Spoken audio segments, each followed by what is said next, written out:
Assalamualaikum warahmatullahi wabarakatuh. Saya Maliatur Rahma dari kelas 1D.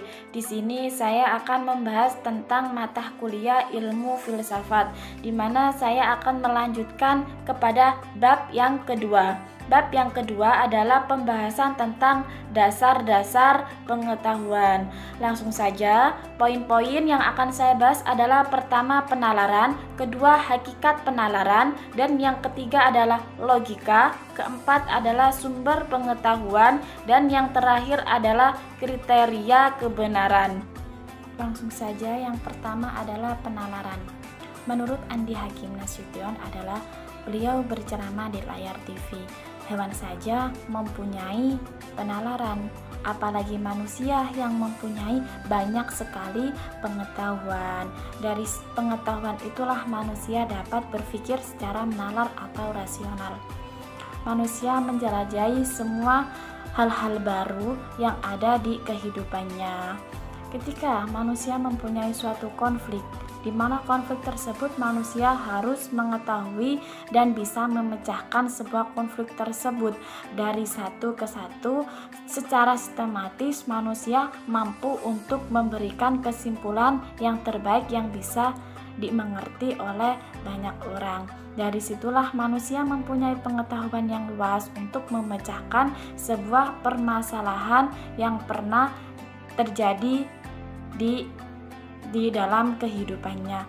Berbeda dengan hewan saja juga memiliki pengetahuan, tapi hanya dalam kehidupannya. Sedangkan manusia lebih dari itu, manusia mempunyai pengetahuan yang sangat luas, yang dimana manusia bisa menalar ketika ada suatu permasalahan yang terjadi. Kenapa manusia disebut dengan banyak sekali pengetahuan? Karena manusia itu bisa mengembangkan atau menjelajahi hal-hal baru yang terjadi di muka bumi.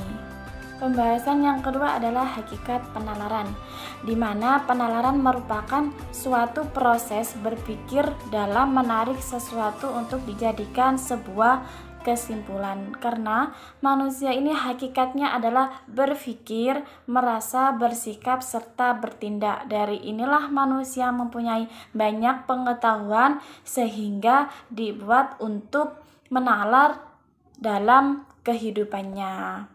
Dalam ciri-ciri menalar ini mempunyai pola-pola tertentu, yaitu pertama berpikir secara logika, di mana seseorang untuk menalar sesuatu membutuhkan kelogikaan untuk mengetahui fakta-fakta tersebut.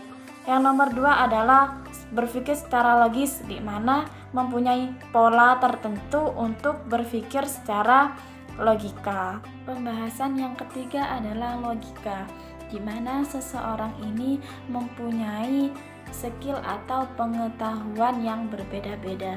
Ketika seseorang mempunyai pengetahuan, lalu dibentuklah sebuah penalaran dan dibuat sebagai kesimpulan, dan inilah yang disebut dengan logika, yaitu berpikirnya individual secara sendiri, di mana dalam berpikir logika ini terbagi menjadi dua, yaitu ada logika yang bersifat induktif dan logika yang bersifat deduktif, di mana logika yang bersifat induktif ini ketika menarik sebuah kesimpulan yang sudah berkarya ilmiah yang bersifat lurus atau dalam berpikir sendiri ini yang aslinya menjadi nyata dibuat sebuah yang umum.